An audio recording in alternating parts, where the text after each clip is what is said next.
My big guide smart class में आपका स्वागत है। कल हमने एक्सेल के कुछ बेसिक सीखे थे। आज हम थोड़ा आगे बढ़ते हैं और आज हम जानकारी लेते हैं सेल फॉर्मेटिंग के बारे में।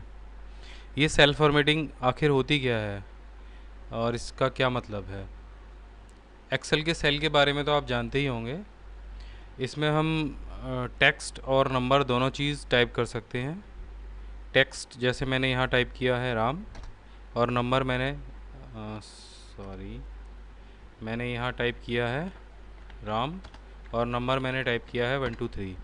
एक्सेल के सेल में एक विशेषता होती है कि ये आपके लिखे हुए या टाइप किए हुए टेक्स्ट को पहचान लेता है कि आपने नंबर लिखा है या टेक्स्ट लिखा है। आप दोनों चीज़ों में अंतर देख रहे होंगे कि हमारा जो टेक्स्ट है वो हमारा लेफ़्ट साइड पर है और नंबर हमारे राइट साइड में है।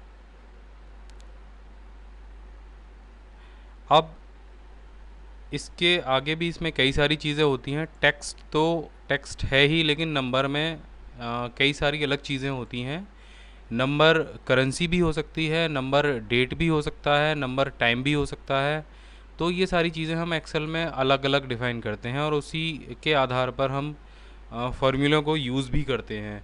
आप यहाँ पर देख रहे होंगे ये नंबर के लिए एक अलग बॉक्स बना हुआ है। यहाँ पर आप अपने टाइप किए हुए नंबर को अलग अलग डिफ़ाइन कर सकते हैं कि आपने जो टाइप किया है वो आखिर है क्या। आप एक्सेल को कैसे बताएंगे कि ये एक डेट है, या ये मैंने यहाँ पे करेंसी टाइप की है, या मैंने यहाँ पर टाइम लिखा है। ये सारी चीज़ें एक्सेल को अलग अलग बतानी पड़ती हैं।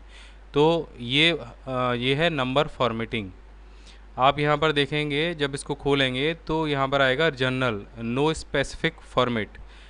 तो जब आप इसको यूज़ करते हैं तो बाय डिफ़ॉल्ट एक्सेल में लगा ही रहता है। आप कुछ भी टाइप करेंगे वो उसको ऑटो जनरल फॉर्मेटिंग के हिसाब से ले लेगा।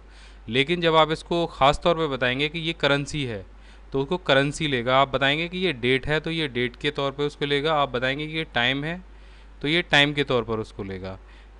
अब यहाँ पे नीचे टेक्स्ट भी लिखा हुआ है। अगर आप किसी नंबर को ये बता देते हैं कि ये टेक्स्ट है तो एक्सेल उसको टेक्स्ट समझेगा, ना कि नंबर। आप देखेंगे मैंने जैसे ही इस सेल को टेक्स्ट में कन्वर्ट किया तो ये लेफ़्ट साइड में चला गया।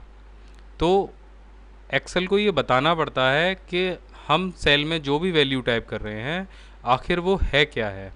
तो आप इस मेन्यू का यूज़ करके एक्सेल को ये बता सकते हैं कि आपने सेल में जो भी नंबर टाइप किया है या टेक्स्ट टाइप किया है वो आखिर है क्या है। वो नंबर है, करेंसी है, शॉर्ट डेट है, लॉन्ग डेट है, टाइम है, परसेंटेज है, या कोई आपने फंक्शन वहाँ पे यूज़ किया है। इसी के बेस्ड पर आगे आने वाले सारे फॉर्मूले काम करते हैं। अब थोड़ा सा यहाँ पर हम देख लेंगे। मैं आपको एक चीज़ और बताना चाहूँगा। यहाँ पर बोल्ड, इटैलिक, अंडरलाइन, कलर्स वगैरह दे रखे हैं। वर्ड में जब आप इन चीज़ों को यूज़ करते थे तो टेक्स्ट को सिलेक्ट करते थे।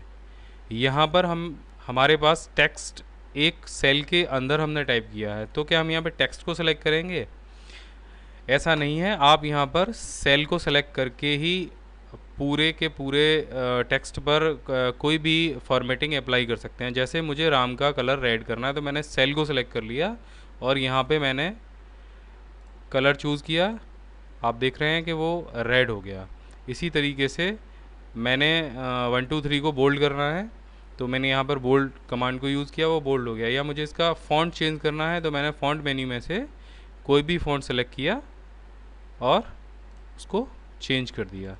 तो यहाँ पर आप देख रहे हैं ये फ़ॉन्ट साइज़ भी पूरे सेल पर ही अप्लाई हो रहा है। यहाँ पे एक ऑप्शन और दिया गया होता है, ये है फॉर्मेट प्रिंटर। फॉर्मेट प्रिंटर क्या काम करता है कि आपके सेल की सारी विशेषताओं को एक दूसरे सेल में पेस्ट कर देता है कि आपने कौन सा फ़ॉन्ट यूज़ किया है, आपने कौन सा कलर यूज़ किया है, आपने कौन सा साइज़ यूज़ किया है। इसको करके देखते हैं कि बहुत मैजिकल कमांड है। हम यहाँ से हम चाहते हैं कि राम जिस सेल में लिखा हुआ है वो सेल बिल्कुल B4 सेल की तरह, यानी कि मैंने आपको कल बताया था कि हर सेल का एक अपना नाम होता है। मैं चाहता हूँ कि B3 जो सेल है वो बिल्कुल B4 सेल के जैसा हो जाए। तो इसके लिए बहुत सिंपल सी कमांड है, आप फॉर्मेट प्रिंटर का यूज़ कीजिए। आप देखिए अभी मैं यूज़ करता हूँ। मैंने सबसे पहले वो सेल सेलेक्ट करना है जिस सेल की फॉर्मेटिंग आपको कॉपी करनी है। तो हमने यहाँ पे जो है B4 सेल को सेलेक्ट किया, फॉर्मेट प्रिंटर पर क्लिक किया तो आप देख रहे हैं ये इसके चारों तरफ ब्लिंक होने लगा है। अब हम और आप देखिए कि आपके कर्सर पर भी एक ब्रश बना हुआ आ रहा है। अब आप सीधे ले जाइए इस ब्रश को अपने B3 सेल पर और क्लिक कर दीजिए, और ये देखिए इसकी जो कंप्लीट फॉर्मेटिंग है वो B3 सेल पर अप्लाई हो गई है। आप चाहे आपने इसमें बैकग्राउंड भी लिया होता, अभी हमने बैकग्राउंड भी करके देख लेते हैं। मैंने यहाँ पे येलो बैकग्राउंड भी ले लिया है। अगर आप बैकग्राउंड के लिए भी फॉर्मेट प्रिंटर यूज़ करेंगे तो वो ज्यों का त्यों वहाँ पे उसको पेस्ट कर देगा। ये ज़रूरी नहीं है कि आप एक सेल पर ही अप्लाई करें। अभी मैं चाहता हूँ यहाँ के ये सारे सेल जो है B4 जैसे हो जाएं, तो मैंने वही कमांड यूज़ करनी है दोबारा से। फॉर्मेट प्रिंटर को यूज़ कीजिए और ये सारे सेलों को सेलेक्ट कर लीजिए। यहाँ पर आप देखिए सारे सेल बिल्कुल B4 जैसे हो गए हैं, और आप यहाँ कुछ भी टाइप करेंगे तो वही फ़ॉन्ट आएगा। तो इस तरीके से ये फॉर्मेट प्रिंटर बहुत काम का टूल होता है। आगे हम जितनी भी टेबल्स वगैरह बनाएंगे और भी चीज़ें बनाएंगे तो ये फॉर्मेट प्रिंटर हमारे बहुत काम आने वाला है। ज़्यादातर लोग क्रिएटिव होते हैं, अपने टेबल को बना के अच्छे तरीके से सजाते हैं और चीज़ें करते हैं, तो ये फॉर्मेट प्रिंटर आपके काफ़ी काम आने वाला है। आज की ये क्लास यहीं पर समाप्त करेंगे। अगर आपको ये वीडियो अच्छा लगा तो हमें कमेंट करें और सब्सक्राइब करें। धन्यवाद।